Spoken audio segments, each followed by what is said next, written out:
My name is Richard Henry, and you're listening to the COVID-19 Challenge podcast. The part that we're going to talk about in this podcast is what systems or what proteins does the coronavirus use in us, and knowing that what it does in its life cycle, how does that then make some of us sick? And the key to this virus is that, unlike, say, something like Ebola virus, which I think really makes most people sick, although not all of them die, we know that with SARS-CoV-2, that only a small percentage of us, say 5% of us, end up in hospital, and around 1 or less than 1% of us will actually die from the virus. And there are certain types of humans that die from this virus, and there's both a genetic type as well as an epigenetic type of human that's at risk.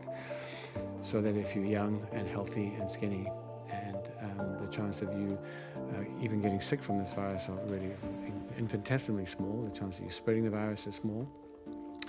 But if you happen to be older, and if you're obese, males, African American, and you already have some diseases associated with this particular protein that the virus uses, then you have a much higher risk of getting very sick and in fact even dying. And so just as this virus has evolved from being a cold virus now to being something quite lethal and something quite different, so humans have changed their phenotypic pattern and their use of their genes as we become domesticated. And we now make a protein in our bodies at rather large, excessive amounts in certain humans, which I've just described, which then is very suitable to the virus. So this virus has become evolved to bind to ACE2 protein and use ACE2 protein in our body to get into our cells. In doing so, it destroys ACE2. So the more ACE2 you have that the virus can bind to, the more times viruses are going to get into your cell and replicate. So these are called life cycles, and the cell can cycle in and back and back and back and back into cells until all the ACE2 is used up. The other thing this virus has done, other than changing its ability to bind to ACE2 to make it much more attracted and easily to bind to ACE2, is it also makes a protein that temporarily disables the innate immune system in the cell. So the cell's not able to respond to this virus even though it knows it's there, and is unable to call up help. So there's a quiet time while the virus is busy replicating that the person who's been infected doesn't know they're sick. They don't have an immune response. They don't get inflammation. They don't get a fever and a cough and feel sick. But in fact, the virus is replicating madly and actually getting back out into the sputum and spreading. And this is what's made the virus so spreadable, is that not only is it very potent and we need small droplets to spread from person to person, but we can also spread from people who are yet to become symptomatic. So in the very early stages of the illness, before you even get sick, you may be spreading the virus, and it may be a day or two, we're not really sure, but just long enough to get that virus to spread to somebody else close to you.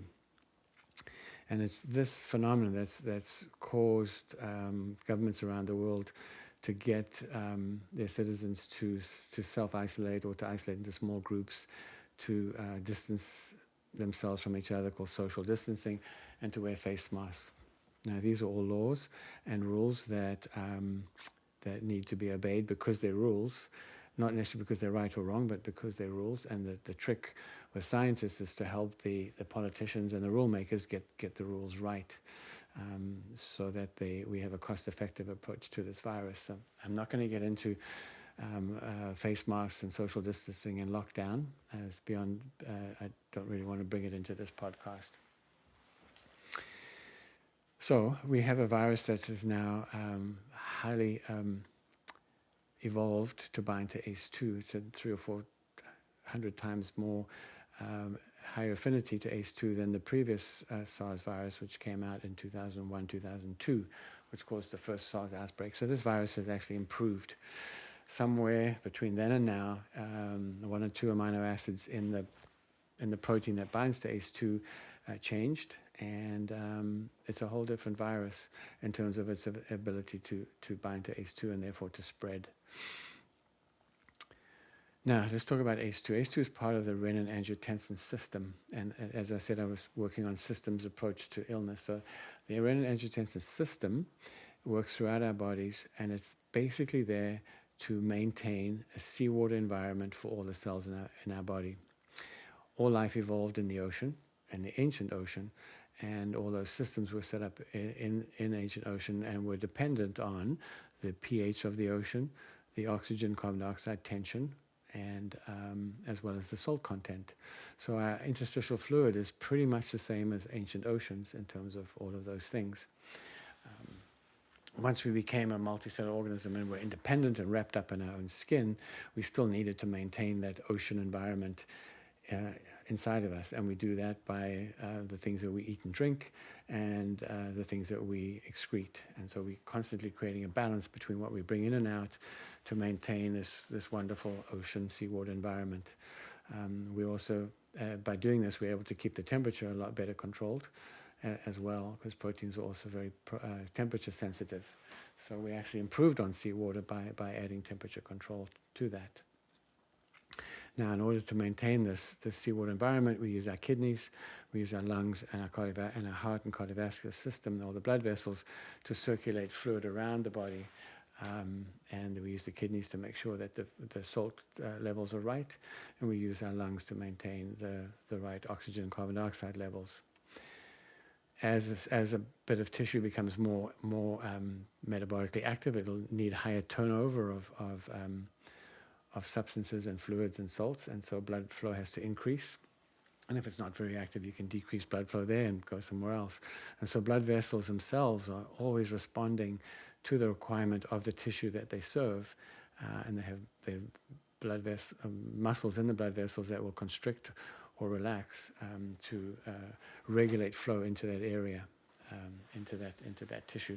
So our brains use a lot of oxygen and a lot of glucose, and we have very good blood supply to our brain. Probably a quarter of our cardiac output goes to our brain, whereas resting muscle doesn't require much. Fat requires even less, and so you can really cut down on blood flow to those areas, because if we had the same blood flow as we had to our brain, to all of our whole body, the heart would be massive and would be working probably 100-fold more than it does. So we've been able to really get away with a smaller pump with less energy for pumping and priming, by regulating flow and getting just enough flow to different parts of our body as required. So then it comes down to how do we control blood flow and blood pressure. And there are two systems within this system. One is the nervous system through the autonomic nerves, your sympathetic nerves, parasympathetic nerves that originate up in the brain.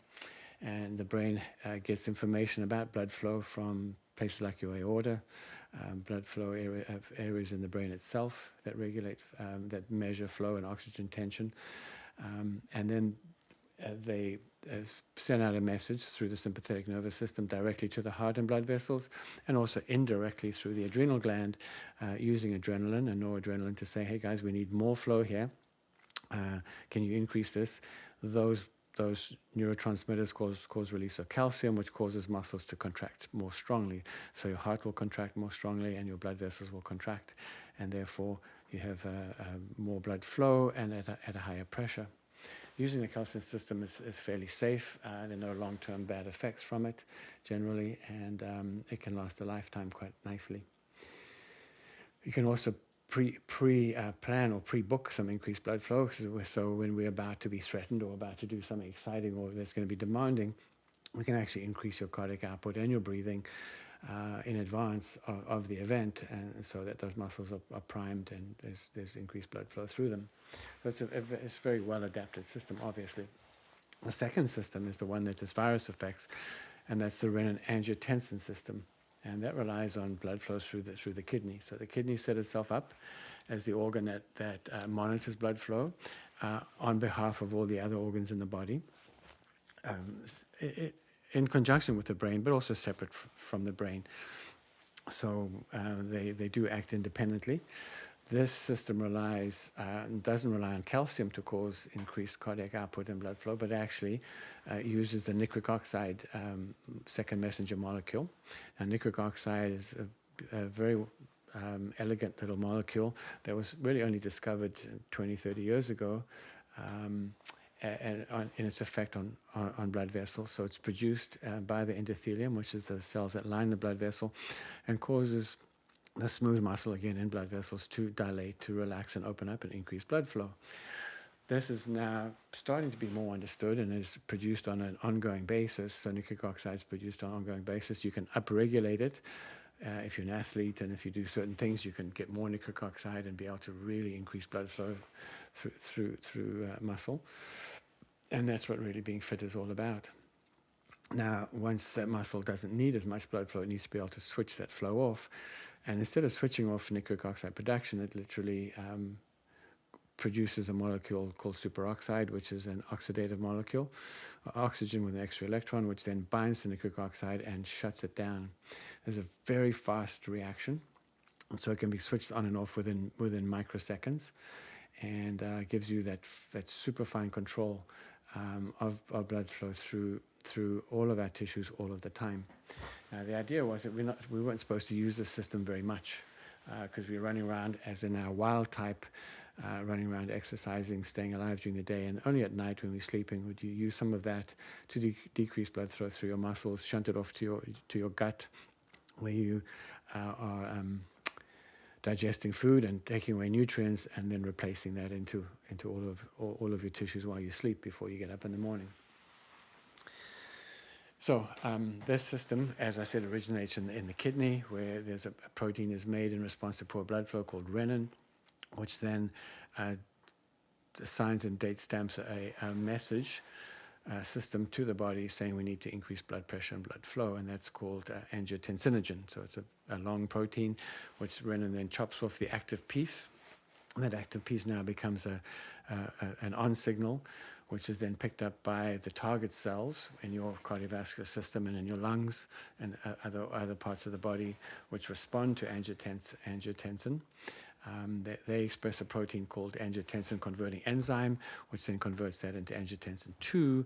And most doctors, nurses, and medical people know about this. People who do biology have all heard of angiotensin 2, which then causes the blood pressure and cardiac output to go up. So very much like the calcium system, but it does it by actually stopping nitric oxide from getting to this target organ by producing superoxide. So now you actually are producing an oxidative molecule in your blood, all of your blood vessels, which is not a good thing. It is good in that it increases your blood pressure, but over time, in excessive amounts, this will eventually cause blood vessel damage, and that's really the key to understanding cardiovascular disease or heart disease, coronary artery disease, is this excessive production of the oxygen-free radical binding to nitric oxide, producing peroxynitrite, which causes vasoconstriction, but also damages a lot of the workings of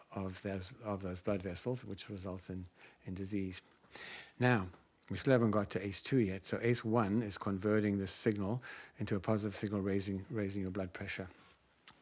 When the cells involved in this reach a point where they are too stressed to take on any more work in terms of contributing to high blood pressure and increased blood flow, the cell then produces a protein called ACE2, which actually changes the message of angiotensin 1 and converts it into a different molecule, which then counteracts the angiotensin 2 message and gets that cell to stand down and rest. So it's almost like having a union rep, where the worker goes to union and says, they're making me work too hard, I cannot do this anymore, and the union steps in and prevents the cell from having to work too hard. So the more that a cell is driven, the more the body's driven to raise blood pressure, the more the cells try and subvert that by making ACE2. And so ACE2 is then a protein which is expressed. So the DNA, RNA is activated to make ACE2. The body, all those target cells become full of ACE2. As that human tries to increase blood pressure because of drive from the kidney, but also survive without going into too much stress. The key to understanding all of this is that not only the kidney makes that message through renin, which then translates into angiotensin 2, and is also amplified by aldosterone from the adrenal gland, but also fat cells can also make the same message. So fat generally in a healthy wild-type human is sort of a thin layer under the skin. There are little bits around blood vessels, and there's little bits around our organs in our abdomen. But once we become domesticated and we eat more than we need, and we start to pack on the pounds, and we get the new term is obese. Those aggregations of fat cells, the cells themselves become huge, almost too big for them to get enough oxygen into them, and they become quite densely packed, and they have a very hard time getting enough blood flow. So in order to increase blood flow to fat, the fat cell itself will make aldosterone, or a hormone called leptin, which will also go to the adrenal gland and increase aldosterone production. So there you have the brain getting the adrenal gland to help through adrenaline and noradrenaline. You have the kidney and fat cells getting help through releasing aldosterone, all driving those your blood pressure higher and higher. So it's no wonder then that people with high blood pressure and people who are obese are at risk from this virus. So now we're starting to see that there's a correlation between what the virus does, which is depleting ACE2 and targeting humans with lots of ACE2, and the effect of ACE2 depletion. So if ACE2 is down-regulating that signal and you destroy it all of a sudden those cells are going to be subject to a massive drive to work. It's almost like the union reps have all left, the boss has arrived and is making everybody work 24-hour shifts to the point of exhaustion and even death. And that's what happens with COVID-19, is that once the virus has cycled through the body and has used up all the ACE2, it then allows the immune system to switch on and evoke an immune response at the very same time that body is now thrown into an acute ACE2 deficiency, and the renin-angiotensin system is now in full overdrive. So the next thing to look at is what does the renin-angiotensin system do at a cellular level, and what does full overdrive mean? So aldosterone and the renin-angiotensin system is basically an inflammatory steroid. It's hard to imagine, but it's an inflammatory steroid that induces inflammation. So it causes all of those target cells to release immune mediators from the cell itself. So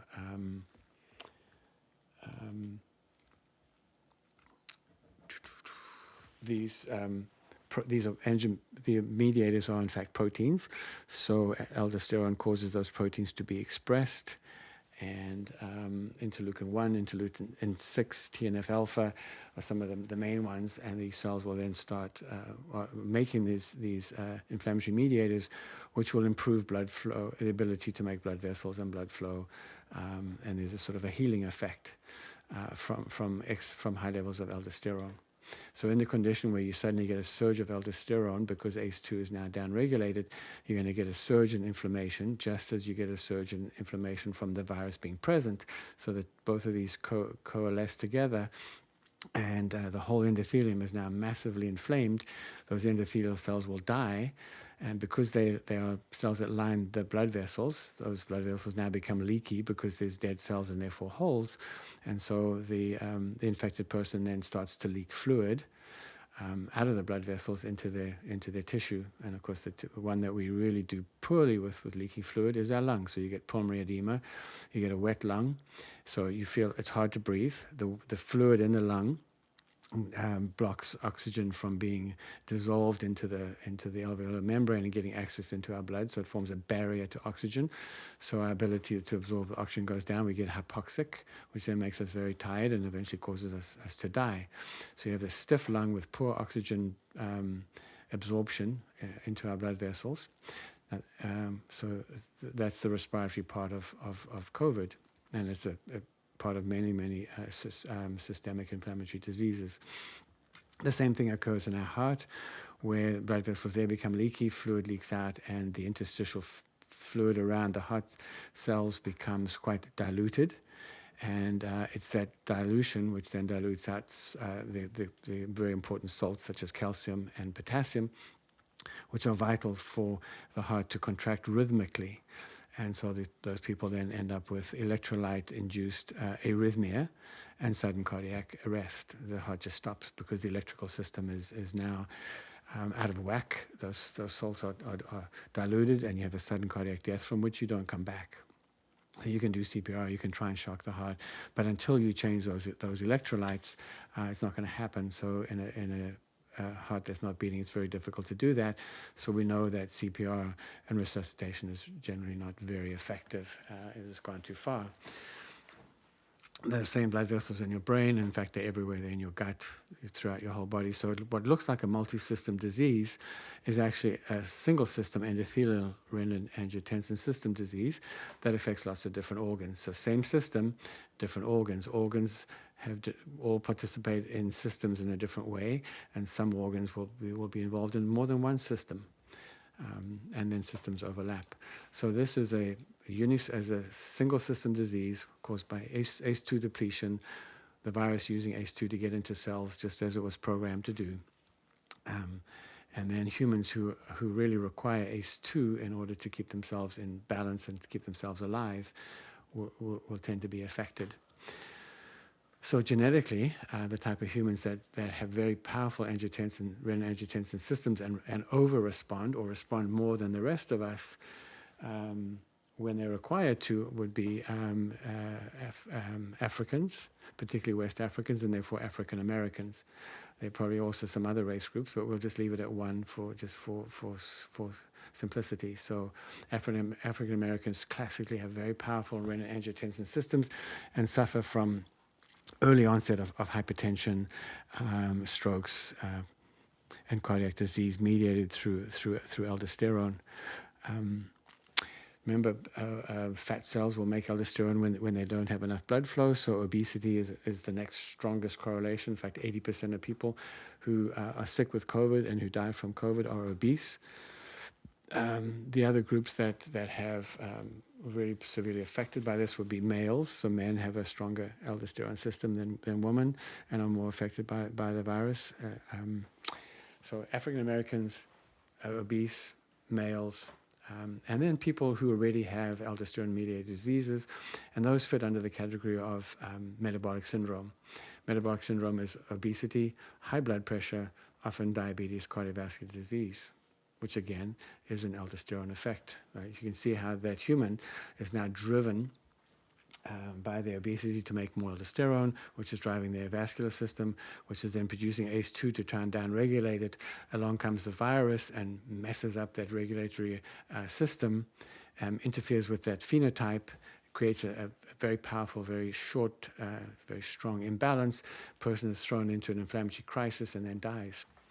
So the key then is not to have a lot of ACE2.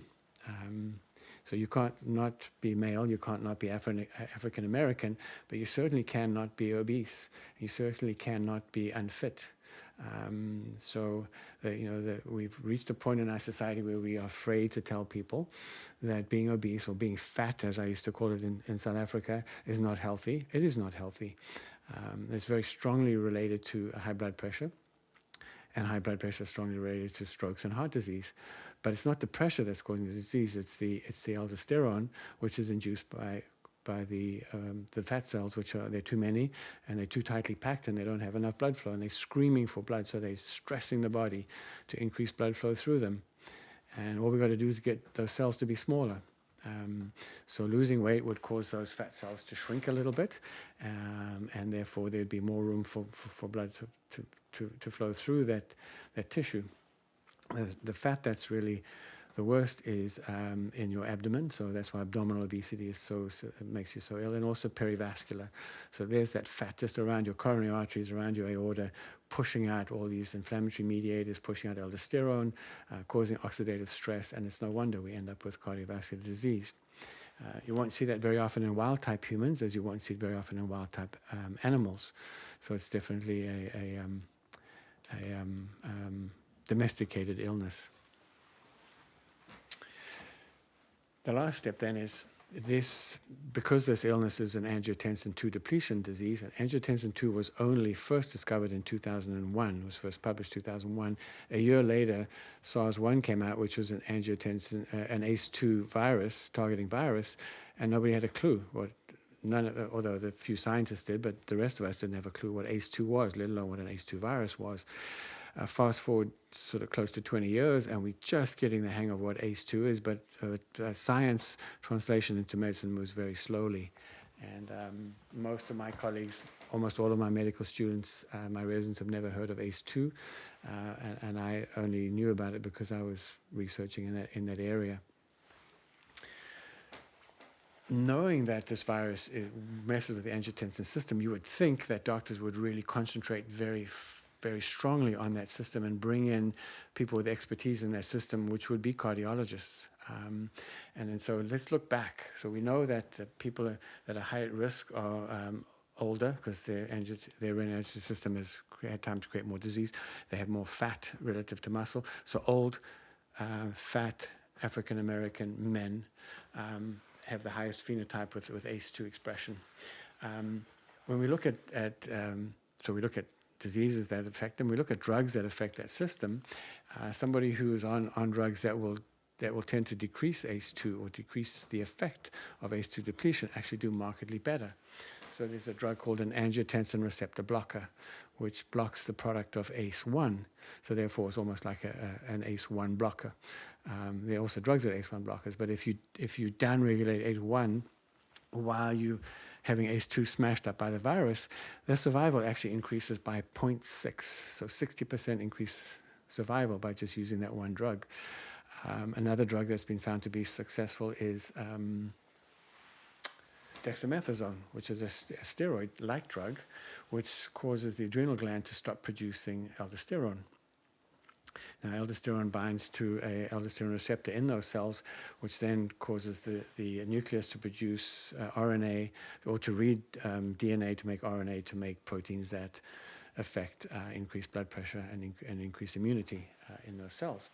So if you can decrease aldosterone release, you're going to sort of downregulate the whole disease process.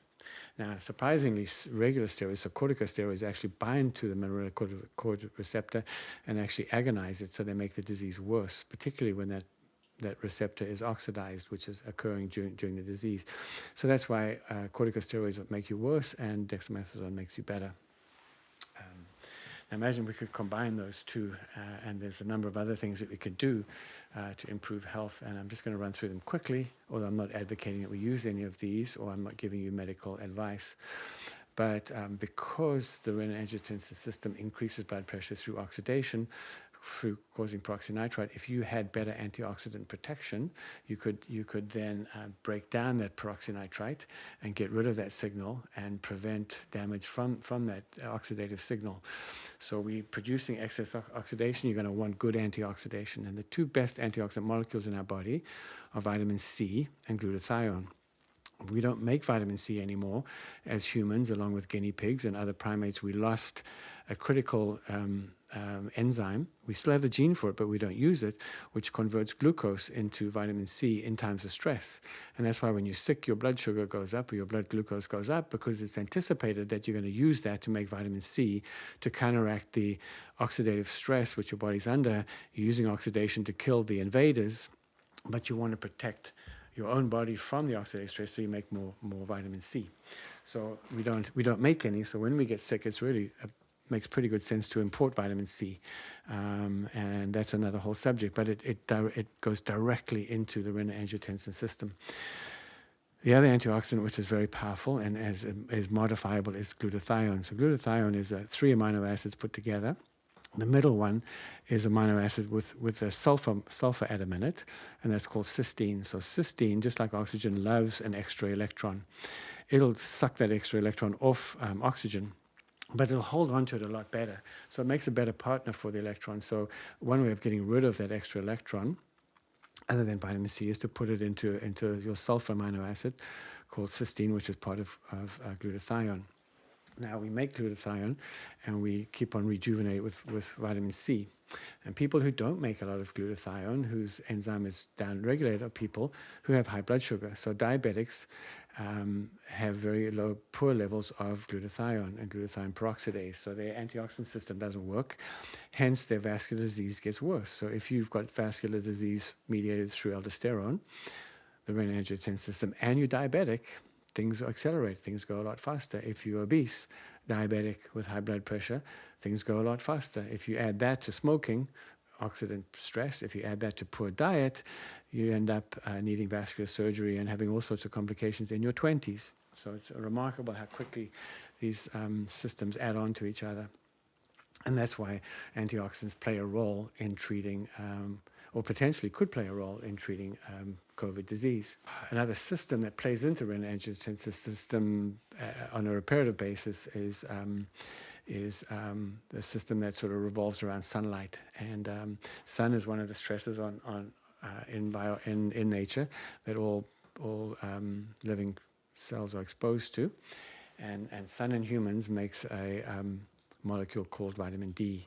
It's not really a vitamin, it's actually a very powerful hormone, which then activates about 400 genes, which then promotes anti-inflammatory and antioxidant effect and almost an anti-cancer effect. So being vitamin D deficient is really not good for you. Having enough vitamin D, although it requires you to go into the sun, vitamin D will actually protect you from skin cancer if you have enough when you go into the sun.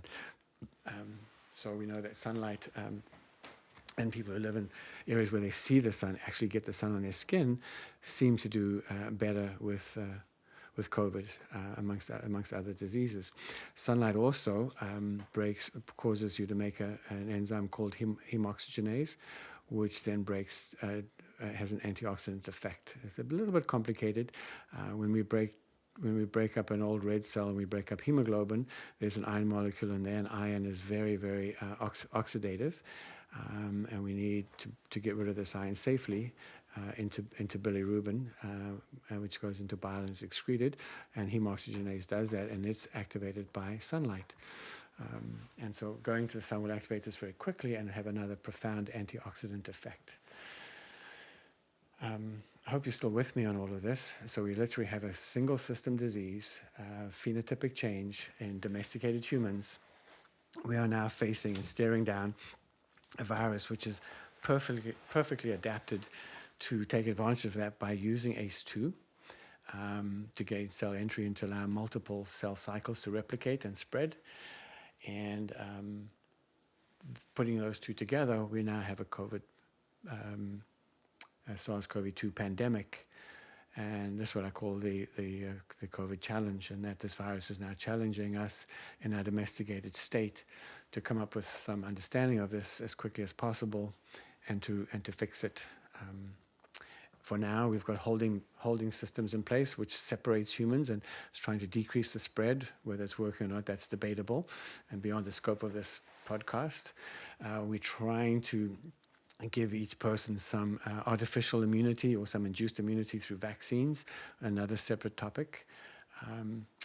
But I think the one key part that we're not addressing is why do some humans have increased ACE2, and how can we temporize them through this virus as they go through ACE2 depletion? Can we actually modify their physiology, which is what doctors do, temporarily to allow them to survive until A, the virus is gone, and B, they can start making ACE2 again and they get back into balance. And of course, if you're a preventative medicine specialist, then you're going to say, well, let's try and prevent obesity. Let's understand obesity. Let's look at all the effects, all the things that affect the renin-angiotensin system, and put it back into that of a healthy 20-year-old.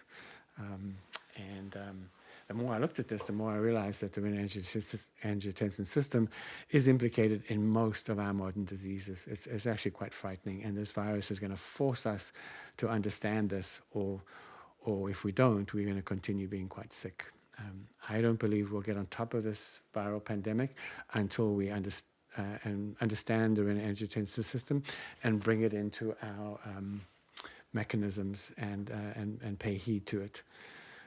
At the moment, people in my hospital are treated with oxygen. They are ventilated. If they get tired and they can't breathe themselves, then we hook them up to a machine which will breathe for them, just blow the air in and let it come out, instead of them drawing in, because the amount of energy they use and oxygen they use to produce that energy to draw in a breath is actually more oxygen than they get from that breath, so they go into a deficit and die. So if you can stop them breathing, you stop them using all that oxygen to breathe, they can use that oxygen for something else. And so we make those muscles kind of relax. We stop them we stop the diaphragm particularly working, and we breathe for them until they can catch up. We try and push that fluid out of their lungs, and then we also use a antiviral agent called remdesivir, which tries to interfere with the virus when it's in your cell, which doesn't really work that well. There's really not much else done in terms of interfering or trying to rectify ACE2 depletion, and that makes me quite sad. I myself am involved in the front line in that as an anesthesiologist. I give anesthetics to people who may have the virus or who do have the virus, and then as we get more illness in our community, I'll probably be involved with intubating, being around these patients when they first need to be intubated and have a breathing tube put down. I have seen one person with COVID, and that was a patient who was having an MRI in the machine next to the machine that I was looking after with a baby who was getting an MRI for something else. So that's the closest I've come to the virus, but I've certainly been read as much as I possibly can over the last year about it, and I paid close attention to it. I did file a patent on the use of an aldosterone blocker, drugs to reduce the aldosterone effect, and I haven't pursued that patent at all. I took the idea to some drug companies, particularly to the largest one that owned the best aldosterone blocker called Pfizer, and was told that Pfizer was more interested in pursuing the vaccine approach to the virus and didn't want to be involved with using their drug to treat people with COVID. I later understood that in order for this vaccine to be approved on an emergency basis, the one caveat is there has to be no treatment available for the infection. And so for a company to promote both the vaccine and a treatment was actually counterproductive, and it wouldn't make any sense for the company to do both, and I certainly understand that. Their job is to produce products that sell, and so they've gone with, the answer came back, so they're going with the vaccine, and so that's what they've done. Unfortunately, the whole narrative around ACE2 remains obscure and has been published by other people as well, but hasn't really got into the mainstream media because it's a difficult subject to understand, and I'm hoping that some of my explanation has been transparent enough that you've come away with an understanding of it.